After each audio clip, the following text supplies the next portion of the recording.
Once again, this is a online webinar for video tips and techniques for the web and social media offered by the CUNY School of Professional Studies. My name is James Richardson, and I'm going to be presenting today on how you can take your video footage, the video content that you're developing, whether it be for social media or for any other platform, and make it a little bit more professional and a little bit more polished. So this is going to be, like I said before, it's going to be fairly interactive. Um, I want people to just kind of relax a little bit, ask questions as they kind of present themselves throughout the seminar. Just to give you a little bit of background on me, I've been in the field of web technology and video production for 25 plus years. Even though I do a lot with the web design side of the house, video's always been my first love and my absolute passion. I'm going to try to give you some of the things that I've learned over the years to, especially with the rise of YouTube and social media channels where you can easily produce and distribute content. I'm going to give you a couple of tips on some of the things that I do to get content out and to make it look as professional as possible. Today's agenda is going to be as follows. We're going to talk about planning your video, which is key in any type of production. We're going to talk a little bit about basic interviewing tips, production tips to increase the look and professionalism of your videos. We're going to talk a little bit also about selecting the hardware. Whether you're a PC, Mac, or Linux person is irrelevant. We're going to show you how um, there are a number of options for all of these platforms and some of the accessories that you're going to really need to look very closely at if you want your production to actually be well produced and polished. We're going to look at the software also, whether commercial or open source, that you can use to edit and produce the video. And finally, we're going to get into the whole area of hosting the content. Once it's developed, how can you actually promote it, put it out to the world to see? So with that said, let's start. Planning your video is absolutely the first thing that you have to do.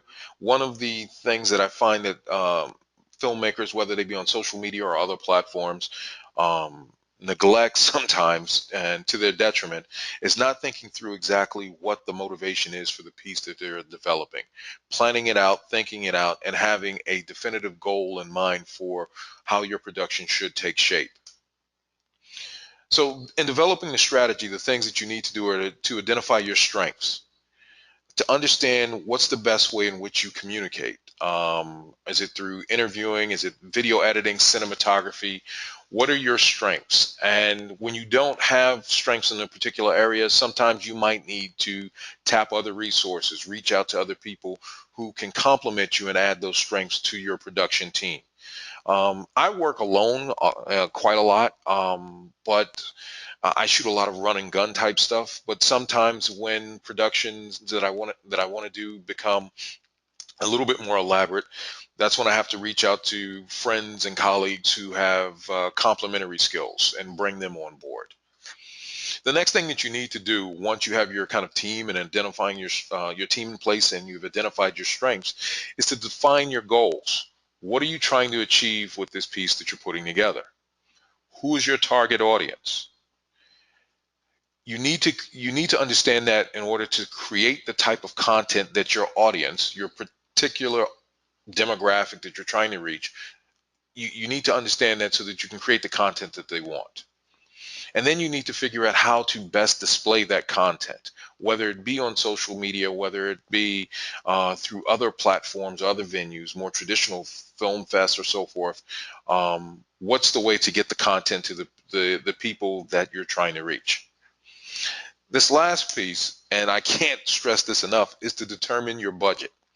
Take stock of your available resources, purchase and then acquire whatever else you need. And also keep in mind that it's not always about having the best camera. You can have, purchase a red camera or rent a red camera, which is one of the more popular high level cameras that's out there.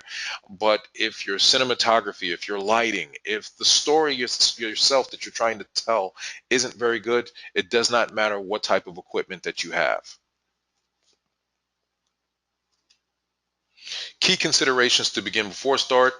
You want to make sure that you set deadlines so that your project doesn't linger on for days. You want to make sure that you set a budget so that you know, once again, exactly how much you have to spend, what you need to acquire, and that you don't start to purchase or rent things that you don't need for your overall production. You need to flesh out the idea. Figure out a content plan. Basically, understand your overall creative approach to the piece that you're trying to develop.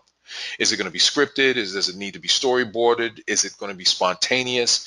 Figure out all of those things before beginning to shoot.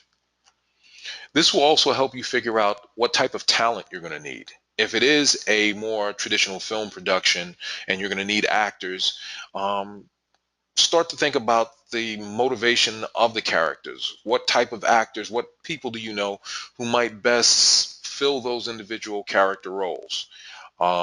If this is something that's a little bit more run and gun or spontaneous, line up your interviews well in advance. Make sure that the people that you're going to be interviewing have skill and knowledge in the area that you're going to be talking about, and also try to tap people who are comfortable speaking in front of the camera.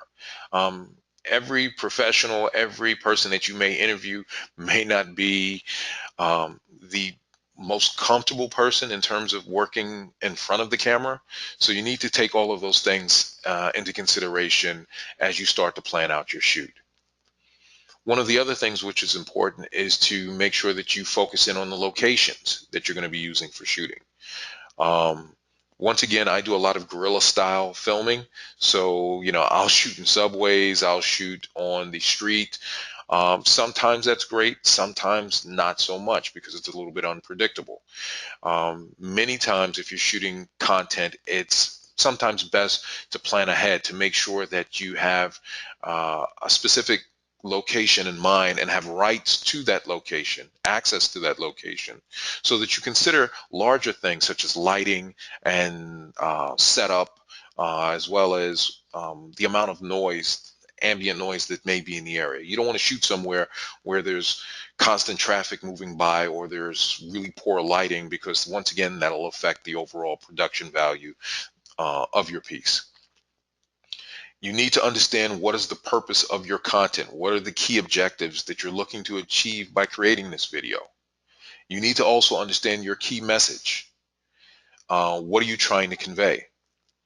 And last but not least, if at all possible, you should try to figure out a way to monetize the video content that you're developing. We all do this because we love it, but sometimes if you can love it and get paid for it, that's even better. It's an excellent time to be a video creator because the software and hardware is extremely more powerful than it was even just a few years ago. Point and shoot cameras now basically shoot high definition video. There's infinite number of ways to bring decent audio in and small lighting setups, which we're going to get to in a few minutes. And there's avenues for you to distribute your content, such as Vimeo, YouTube, and ways in which to monetize it. So there's never been a better time in the history of filmmaking than now to be a video content creator. So we're going to start off in terms, if you're looking to do an interview type setup, some of the things that you should consider. The first thing is, before you interview someone, be prepared. Understand what you're going to ask them, understand what their particular skill and motivation is, so that the questions can be thoughtful and you don't waste a whole lot of time. You don't want to waste your time, and you definitely don't want to waste the interviewer's time, the interviewee's time, as you're basically going through the interview. And you should know a little bit about the subject that you're asking about. So prepare in advance. There's certain interviewers which are excellent. guys who I used to watch quite a bit, some that you may know, like Stephen Colbert or Jon Stewart, for example. Even though they're comedians, they do prepare quite a bit, and that comes through sometimes in many of the interviews that they actually have, where they're able to really kind of talk to certain subjects with their interviewees. you know, as you're beginning your interview, maintain eye contact. Create that sense of connection with the person that you're talking to. This helps to set them at ease. And this is very important because when they're ill at ease, it kind of comes through the video and it can make the interview look a little uncomfortable. So try to make that type of personal connection with them and do whatever is possible to set the people who you're interviewing at ease. Prepare the person that you're working with that, this is the edited process. So there may be times when we may need to break out of the conversation, stop for a second to redirect, and that's normal. When I interview people, one of the things I try to do is I try to make it so that almost like the camera's not there, that it becomes just almost like a personal one-on-one talking session with the person, so that, once again, they become very much calm and relaxed and almost like they're just talking to just a general friend over a cup of tea or something. And that's very important in terms of setting the stage for a comfortable interview. You can shoot these type of interviews in almost any setting, but I usually like to control where I interview people at so that once again I can prepare that the lighting is great, and more important than anything else, that I can prepare that there's very little noise or distractions around that will interfere with the flow of the conversation. One of the more difficult interviews that I've ever done was actually, I interviewed a fellow martial artist, guy that I was interviewing on a piece about martial arts. And we interviewed each other at a diner. And there was noise in the background. There was plates being moved and so forth. It actually worked out to be okay. Um, but it was more challenging because there were so many different variables and unpredictable things that were happening around us. So if at all possible, try to control where the interviews are actually set up for the most relaxing type of production. So let's talk about production tips. Minor things that you can start off to improve the quality is make sure that your lighting is great. Some things that you can do, lighting can go a long way to making even really cheap cameras look much more professional. Some things that you can do right off the bat is, make sure that you set the white balance on your camera, which is something that sometimes people, believe it or not, forget to do. I'm a big proponent of using natural light if at all possible. It cuts down on the amount of equipment that you have to lug around, and it also is more natural in many instances. But when you can't use natural lighting, if at all possible, try to use a 3-point lighting setup if you have the equipment. And I'll talk a little bit more about that in a few minutes. Lighting equipment can be purchased or rented very inexpensively. Once again, I shoot a lot of guerrilla stuff, so and I'm a cheap person by nature, so I don't like spending a whole lot of money if I don't have to. There's lighting kits, green screening kits that you can purchase on Amazon or eBay that will run anywhere from as low as $50 to as high as 300-400 for basic entry-level kits. These are quite well built in most cases, but they're not so expensive that if you break them or if you take them on a location shoot, if they do get damaged, you're not going to be upset because it's only a couple of $100. So we'll talk a little bit more about that in a second, but lighting is probably the key thing I will tell you that will improve the overall quality of your production. When we talk about 3-point lighting, I mentioned that a little bit earlier. 3-point lighting is a way of adding a little bit more of depth to your subject, where you have 3 individual lights, one called the backlight, one called the fill light and the other called the key. If you can look in the diagram that I have on the left or right here, you can see that the uh, key light is the one that's basically coming directly at the person. The fill is coming from off to the side, which also helps to add a little bit of uh, uh, clarity or a little bit of dimension or covering up some of the shadows on the face. And then we have the light coming from the back, which adds a little bit more depth or a little bit more 3D to the overall presentation. All of these working in conjunction will make the character, the person that you have in front of you, pop a little bit more on screen. But this is all kind of subjective. And how I look at lighting and how you may view lighting may be very different. So lighting is one of those subjective things that you have to play with until you get the look and the feel of the scene that you want. 3-point is kind of a starting point. But I've done shoots with one light, two lights, more than three. So it really depends on your working conditions, and it's very subjective. So don't be afraid to play with it until you get the type of look that you want. But even more important than lighting and the actual video quality is sound.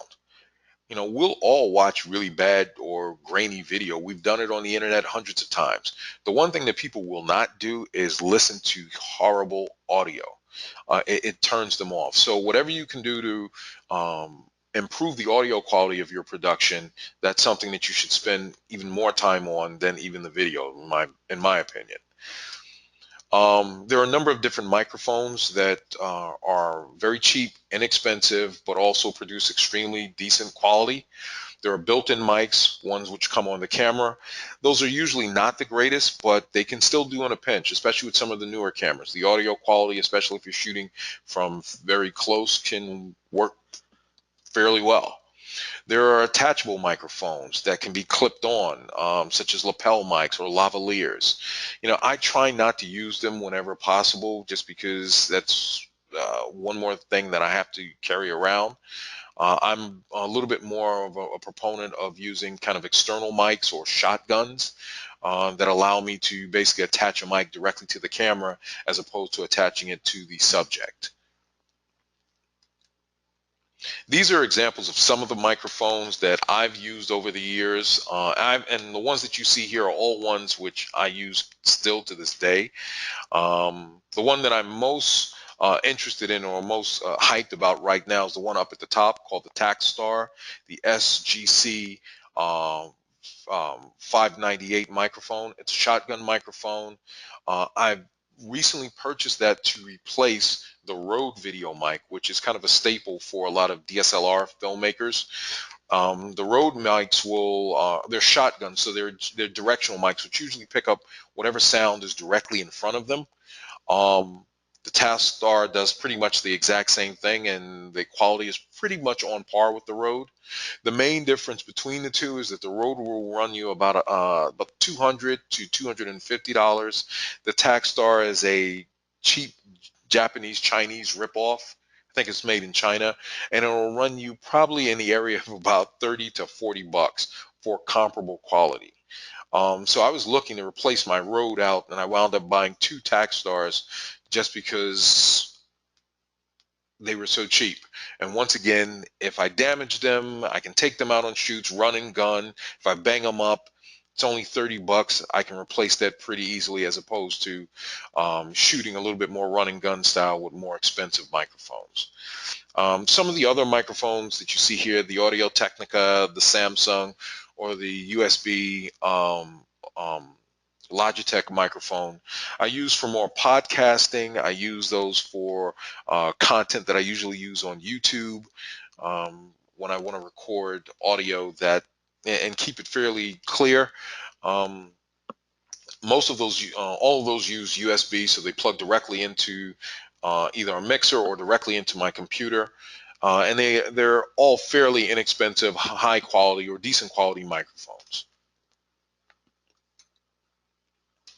The things to keep in mind when recording your audio is to pick decent locations.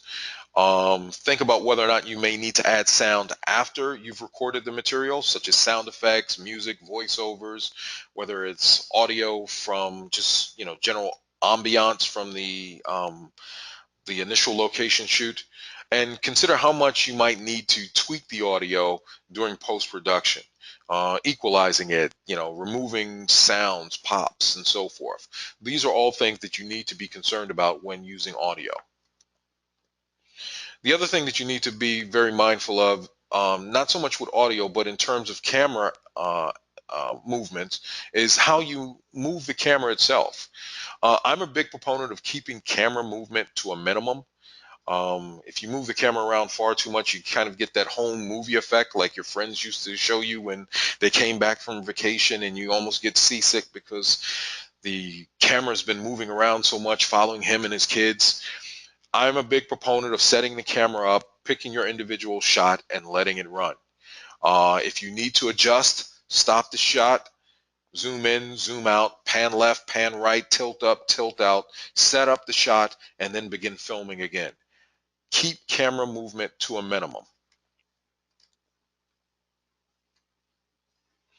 I use the zoom only in between when adjusting shots. I pan and tilt only when I have a good reason to. As I said before, movement when it's unnecessary, unless you're trying to create kind of a sense of hectic motion or something like that, keep it to a minimum. In terms of the hardware that people use, you can get the job done nowadays without breaking the bank.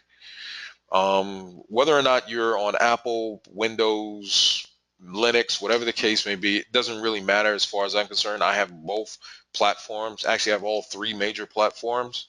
The thing to keep in mind when purchasing computer equipment for video editing and video production is to make sure that you have lots of RAM, a big hard drive, a RAID setup if at all possible. If not, make sure that you have, if you don't go RAID, at least make sure that you have a decent backup solution so that you don't lose footage and that your hard drives are fast. None of the hard drives that I use are anything less than 7,200 RPMs. And for the most part, I've started to migrate towards solid state drives in order to make sure that the content can be captured very quickly and there's very little moving parts. If at all possible, to get the fastest multi-core processor that you can get, and make sure that you get a decent graphics card in terms of your computer. From a digital camera standpoint, there are infinite number of choices. These are just some of the ones that I have, whether they be traditional camcorders. A lot of people have migrated to DSLRs. I, believe it or not, still shoot many times with little small point and shoot cameras. As you can see, most of the ones that I have listed here are Canon. I'm kind of a Canon fanboy. That's not to say Canon is better than Nikon or whatever. I don't want to get into that type of argument. But Canon is my personal preference. I have other friends who shoot on Canons and Panasonics and any number of other platforms and actually love them. The thing is nowadays is to make sure that that your camera shoots high definition, that it shoots different frame rates, whether it be 24 frames per second, 30, 60 frames. But I'm a big proponent of making sure that you can shoot full HD if at all possible. All of the cameras that you see here do that, and many of them have relatively okay onboard audio. Not the greatest, but at least passable. Whether they be webcams, whether they be this little HTC Re camera that you see in the lower corner, all of them have some basic audio capturing capabilities built in. Something that people overlook quite a bit is that most modern smartphones are pretty darn good. If you look at the new iPhone, for example, many people are absolutely loving it because the camera and the audio quality is vastly superior to professional cameras from just a few years ago. So those are also things that you can take into consideration when looking at the resources that you have to produce video content. Some accessories that you should consider: onboard lighting. The LED lights that you see over on the left side of this slide are fairly cheap and produce a ton of light in small settings. Most of those will run you anywhere as low as 15 bucks to as much as 50, 60 bucks tops. They can fit right on top of a DSLR camera or on top of a tripod, and believe it or not, can pump out tons of light for interview type settings or on the go shooting. Mini tripods or tripods to hold your camera steady, to once again to reduce motion. Those are also very good.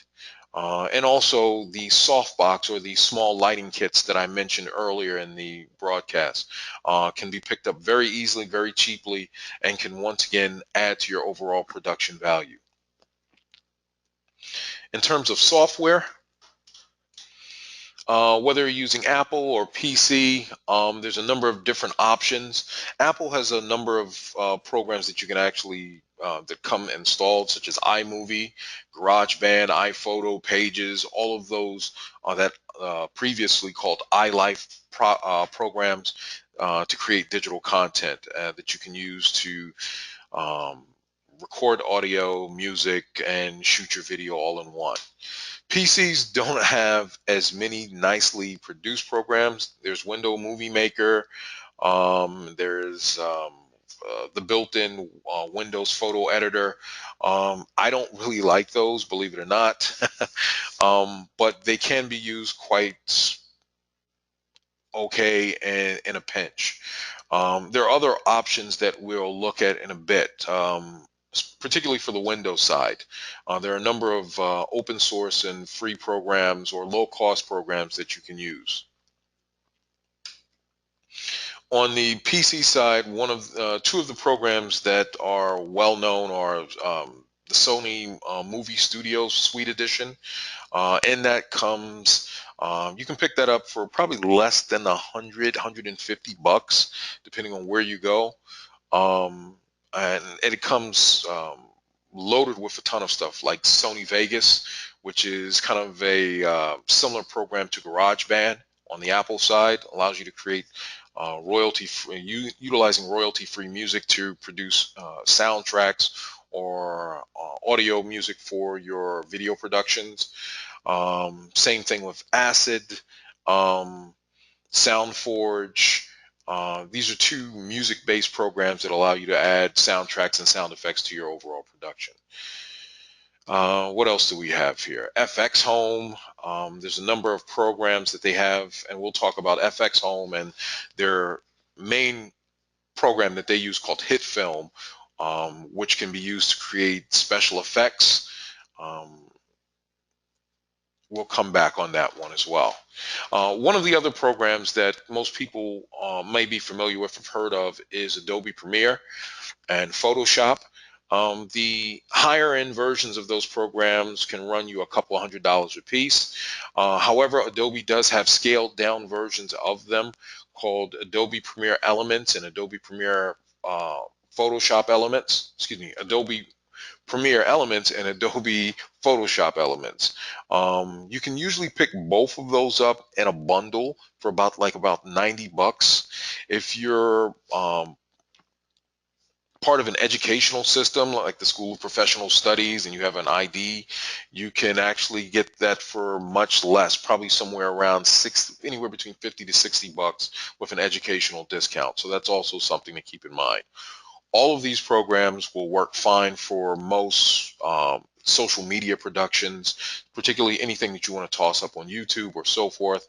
And they're fairly powerful programs and easy to learn. The learning curve on both of them are pretty low. Higher end options are the Adobe Creative Suite. That'll run you a little bit, probably in the area of about 50 bucks per month. But that's sometimes more than some people want to spend. And some of the lower cost options, unless you're looking to produce a whole lot of content, you can probably pass on the Adobe Creative option. I'm actually a big proponent of it. I love it, but for me, it's kind of a necessity for some of the stuff that I do. There are other low-cost options to create digital content. There's free stuff such as Screencast-O-Matic, which is good for recording video, um, screenshots, recording video movements on your computer. If you want to do lectures or PowerPoint presentations like what you're seeing right before you now, um, there's a few of those programs as well. And the cost of those are fairly low. Screencast-O-Matic will run you about 15 bucks for the year, and it's similar in production or quality to Camtasia or ScreenFlow that you may see on the PC and Mac side. These are some higher end commercial options, but such as Lightworks, which is what you see before you. This was one of the programs I used to use quite a bit until they took it from a totally free option to a more of a professional version. And they stripped out a lot of features. It's still great, and they still offer a free option, but it limits your maximum resolution to about 720p, which is still fine for YouTube and Vimeo and for most web-based content. But unless if you want to use full high definition video or output your content like that, Lightworks then requires you to bump up to the paid version. And that currently is available on Windows, Mac, and Linux. One that I've come across and been using quite recently is called HitFilm, and this is by the company FX Home that I mentioned earlier. They have a paid version or a pro version of HitFilm, but there's also a free version that they give away that has many of the more powerful features included in the package. HitFilm combines not only video editing but also special effects. So think of it in a way kind of like a program that combines some of the basic or essential qualities of Adobe Premiere and Adobe After Effects into one package. The link for this is right here, and HitFilm is available on Windows and Mac. Last but not least, once you've gotten to the point of creating the content, the thing that most people need to figure out at that point is, where should you host it? For me, I host my content pretty much everywhere. I host it on my own website. I host it on numerous social media sites. You have to come up with a content strategy that works for you and works in terms of your overall objective. There are independent filmmakers who might want to get their film on places such as Netflix or some of the Amazon content or other more paid or lockdown venues. There are other video content creators such as myself who want to monetize their own content for themselves and promote their footage on YouTube, Vimeo, or any number of other video content sites, and utilizing AdSense and so forth to monetize the overall content of the cost of the production. So where you host your content is going to depend on overall what your overall motivation is and what your overall financial scheme is. Social media for me is the single best place for me to host my content. I can reach far more people. In addition to that, I control the overall content itself. I don't have to deal with middlemen to a large extent. It allows me to bring whatever message I have directly to the demographic and the customer base or the viewership that I want to reach. As I said before, hosting the video can be anywhere from totally free to far more expensive options. You know, it really depends on what your budget is and what your overall content strategy is. Whether you go for Tumblr, Blogger, there are any number of kind of like WordPress type sites where you can basically create a website very quickly and hang your content on. You can develop your own website from scratch. Or once again, you can leverage pretty much just all of your video content on sites such as YouTube. The options that you have are pretty substantial. Um, so you really need to think through exactly who you're trying to reach and what's the best way to get that content directly to your viewers.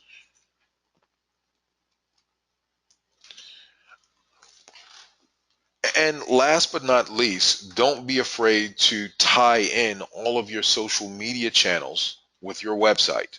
And don't be afraid to develop web content or video content for some of the emerging platforms as well, such as Snapchat, such as Vine.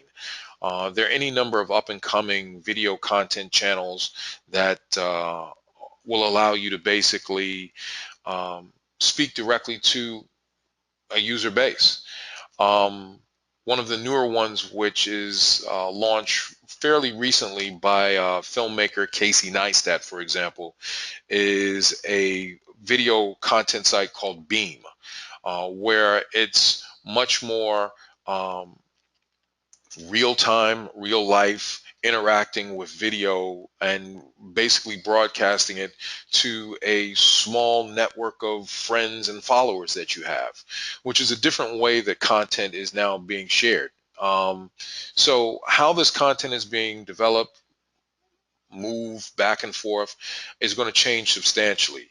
The thing to keep in mind is that as filmmakers, as video content creators, is that um, if you understand the basics of production, of how to create engaging content, how to craft a story narrative, how to utilize the equipment that you have to get the most out of it so that your content is clear, visually engaging, audio pleasing to the ear from an audio standpoint, um, you can do well within the realm of social media and developing content. I'm going to leave my contact information here. My name is James Richardson. I basically run the communication and media program at the School of Professional Studies. If you have any questions about this presentation or about any of the um, video production tips that were talked about in this production, please don't hesitate to reach out to me. I love hearing from fellow filmmakers and understanding the types of projects that you're doing. So feel free to reach out to me. If you have any questions about the communication and media program here at the CUNY School of Professional Studies, you'll see our email information listed here. Thank you very much. I hope you enjoyed the production, and I'll see you the next time we produce.